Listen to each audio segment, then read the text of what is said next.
Okay, we're ready when you are. Okay, thank you. My name's Corbin Kalin, and this is the story of how I went mountain biking for 10 straight hours. And for this challenge, I gave myself one simple rule, and that was I can never have both my feet touch the ground. Of course, I'm gonna have one foot touch the ground every once in a while, because I'm gonna be exhausted, so I'm gonna have to dab, but I would never have both my feet touching the ground. Anyway, enough chatting, let's start this thing.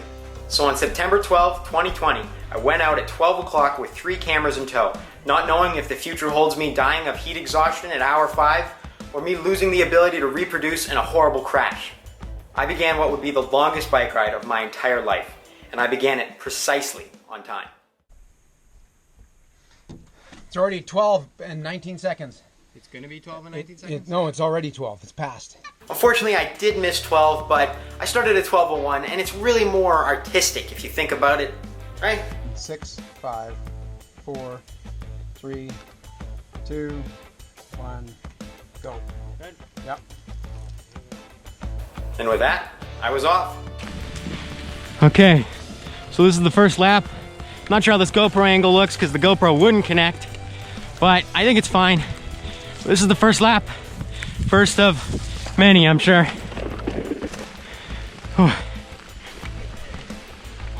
Panting already? Yeah. If I'm being honest, the first lap was horrible. Honestly, it was starting to rain, there was a heavy camera on my head, and I was starting to rethink everything. But I took the camera off, I went to my happy place, and the first hour actually went pretty great. I guess you could say my spirits were pretty high. Hey, hey, what's the matter? Rhyme, baby, oh, fine it. I wouldn't call myself the next Adele or anything, but I mean, it sounded pretty good. And with the good times rolling, it didn't take long for hour 2 to swing around.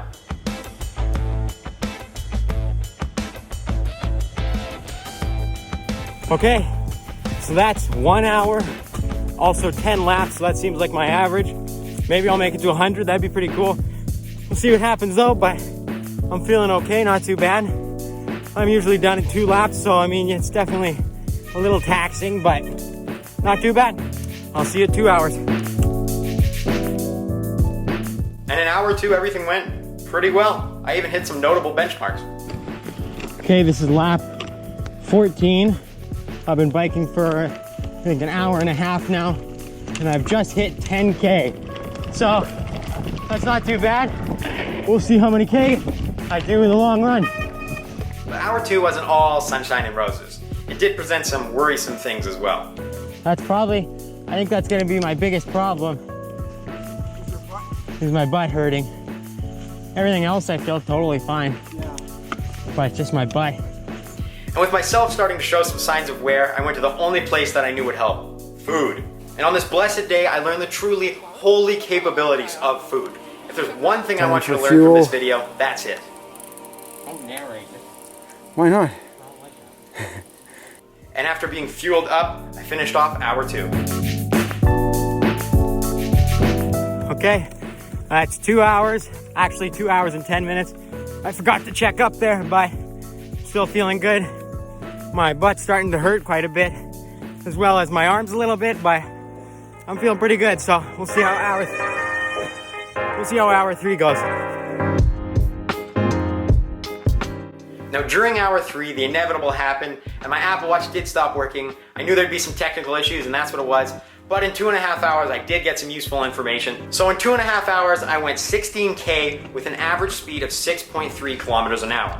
That was pretty much all the stats that were interesting, but around this time, I did start to realize something. But first, let me tell you about what I thought coming into this whole challenge.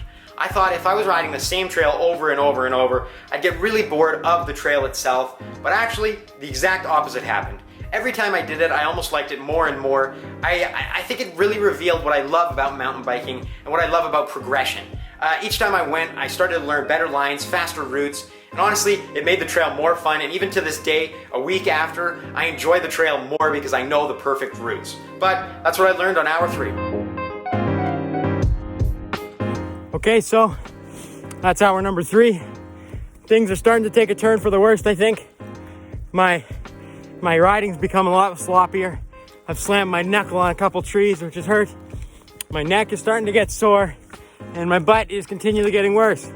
But, you know, you didn't come here to watch me bike safely for 10 hours. You want to see me get hurt, so we'll see what I can do.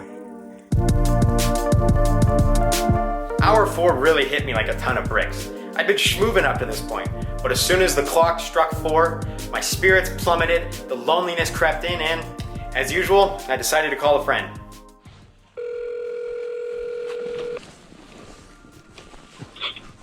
Hello? Hey. Okay, when are you gonna be back? Pretty soon, how come? Cause you should come over. I should come over? Yeah. Are you lonely? I'm 4 hours into biking. Oh, you're 4 hours in? Remember I told you what I was doing? Yeah, the whatchamacallit thing there. I'm at 10 hours straight. Yeah. So I've been biking for 4 hours. I haven't got off my bike.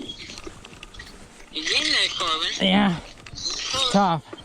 But yeah, you should come over. Once you get back, you should come over. Yeah, I'll come over for a bit. So knowing the company was on the way did help, but I knew I'd have to last at least a few more hours alone, and my abilities were already sharply declining. Okay, that's hour number 4. Definitely starting to feel it, and I'm not quite even halfway there. I'm beginning to have an appreciation for how hard mountain biking is on your body. My knees aching, my wrist, you know, everything is just getting worn in, so halfway there, we'll see how it goes. A thought that I guarantee many of you have had on your mind is, what if he needs to pee? Well, here's your answer.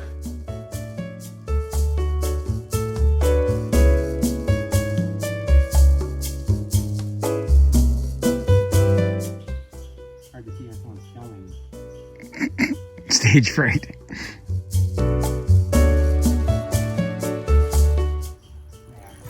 Oh, I almost fell over. Oh, is that a good video? Yeah, I think so. I told you I was dedicated, but with that business over with, I kept the grind going, and honestly, this was my worst hour by far. My neck was killing me, my legs were hurting, and my wrists began to give out, but I wasn't about to give up. Okay, that's hour 5. I'm definitely feeling it. I'm halfway, pretty exciting, but everything aches, everything hurts. My butt is killing me, my neck is killing me, but I'm halfway. Once I get some supper in me, then I think I'll feel a bit better, but 5 more hours to go. So with hour 5 rolling in, it was not only time to service my bike, but myself as well. My bike had actually stood up very well. It had been riding for 5 straight hours, 2 of the first hours being it raining and washing all the lube off my chain. So we did lube up the chain, and I also ate some food, and after all that, feeling rejuvenated, I hit the trails again and was on my way to hour 6. Okay, so this is hour number 6. I actually feel pretty good. Now I feel about the same as hour 4 and 5. I thought it'd get worse, but pretty consistently not very good, but definitely manageable. So let's keep going. What is that, 4 hours left? But not so fast. Little did I know, disaster was about to strike. And when I mean about to strike, I mean seconds after. Oh, frick. Okay, well, I told you guys I would get one crash, and as I was trying to put my phone away from filming the 6-hour video, I hit a tree and hit my nuts really hard on my handlebars. Obviously gonna keep going, but oh, that hurt. Right. Yeah, that happened. But it got worse. Okay, just a quick update. I am bleeding. I can't show you for very obvious reasons, but it's nothing family ending. Hopefully I'll still have kids Wednesday. I think I'm still able to, but quick update, it does hurt. It now being over a week later, I think you guys deserve an update. So, everything healed pretty well, as far as I know. But the one plus of this happening is I did hit rock bottom, and as many of you guys know, there's no way from rock bottom but up. And that was the mindset I took going into hour 7. Okay, so this is hour number 7. Feeling good as usual. I'm surprised I feel a lot better than I thought I would. It's just starting to get dark here now, but waiting for my sister to come out. My dad's gonna come. Hopefully Rex comes here soon, so feeling pretty good actually, surprisingly, but now on to hour 8. And boy, did I ever feel good. Honestly, it's amazing how much I bounced back on hour number 7. But like I said, that's what food will do for you. And starting out this hour, my sister and my dad did join me, so it was nice to take my mind off the pain and exhaustion for at least a little while. This is her 3rd lap. 3 out of 50. What a good dog.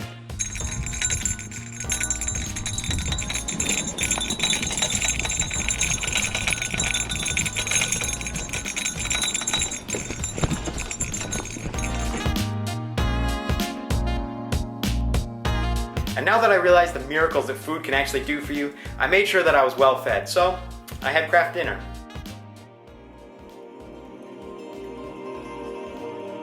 And I also played with the chicken for a little bit. He's not going forward. He's gonna But now well fed, I was ready for the final stretch to hour number 10.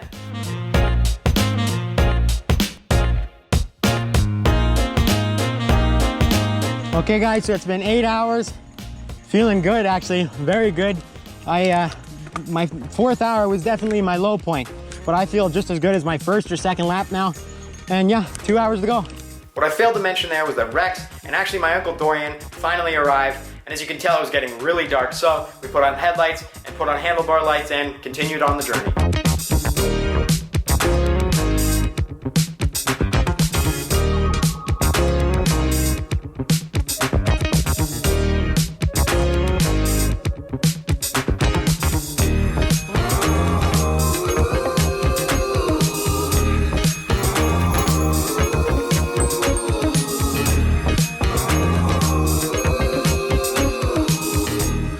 Okay guys, this is hour number 9, only 1 hour left.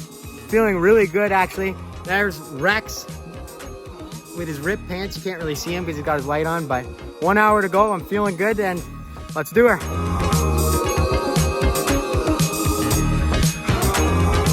So that was it. It was the final hour. You probably think I was excited, right? No, I wanted 70 laps.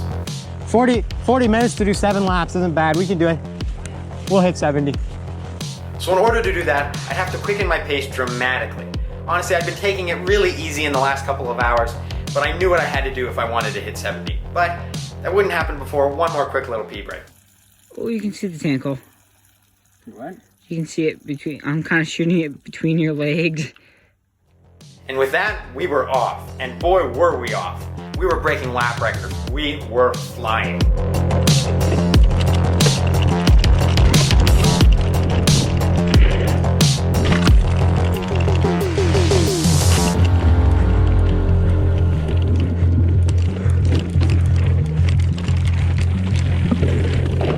And after going that fast, we realized the consequences that come with it. What consequences, you ask? Well, we went so fast that Rex's pants flew off. And I got them calves open and exposed to the world. Good. Normal for Zebby, he would. Or your balls. Waffle Coast has some pretty sensitive stuff there. Yeah. I like that other pant leg. I like how you're fully committed and you shave your legs for a bike ride. Yeah, that fast.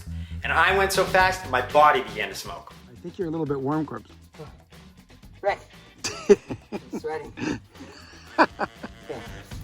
Yeah, that fast. So we quickly readjusted, realizing that that kind of speed kills people. And whether it be luck or the power of God, I was to finish my 70th lap at 10:01.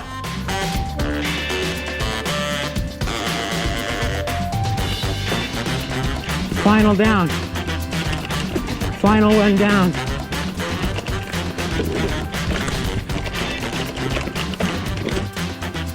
Nine. Nope, 10 o'clock. 3 seconds, 4 seconds, yeah. Oh, that's it. Final lap. And with that, I completed my 10-hour journey. All there was left to do is bike for 1 more minute, and it would all be over with. 20 seconds. He's got to do his... Full 10 hours. Yeah. I'll do it. There you go. You got... There you go. 10 hours. Finished in the air. Come here. I want to take some video. I want to take some video of you getting on the ground with your 2 feet, Corbs. I don't know if I can. Let's extricate the seat from your butt. I've chosen it. I've chosen this path of life. Yeah. I don't know if I know how to walk anymore. Let's see. Oh, First time 2 feet on the ground and my legs do feel a little shaky. Oh, definitely a little shaky. there you go. So at the end of this whole thing, I traveled, drum roll please, I traveled approximately 53 kilometers at an average speed of 5.8 kilometers an hour with an average heart rate of 138 beats per minute and lost a total of 2,500 calories. So basically, the same amount as 3.5 double Big Macs. What, I gotta make up for it? And with that, it's all over. I'd like to be able to sit here and complain about how my neck hurts, how my butt hurts, and how nobody should ever try doing this, but that'd be a lie. I learned a lot about mountain biking in the 10 hours, including how hard biking really is on your body, and how easy it is to pee off the side of your bike. Like seriously, I'm gonna start doing this on all the trails I go to because it was just so... Anyway, I'm getting sidetracked here. I think the most important thing I learned about mountain biking was that really it's more than just a hobby or a sport. It's a way to spend time not on your computer screen, but in nature. It's a way to keep yourself in shape.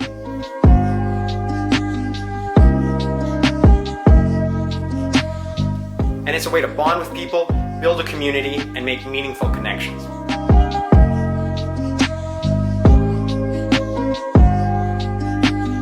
It's a way of life. And honestly, I know my life would be so much more dull if I couldn't ride my bike. I'm just kidding. Anyway, that's the story of how I rode my mountain bike for 10 straight hours.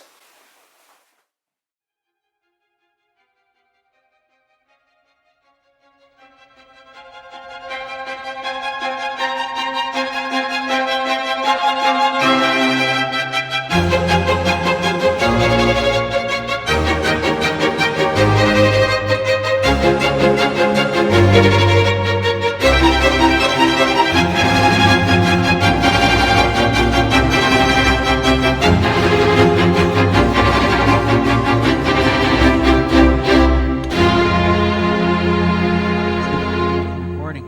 Oh yeah. 10:02. Sounds good to me.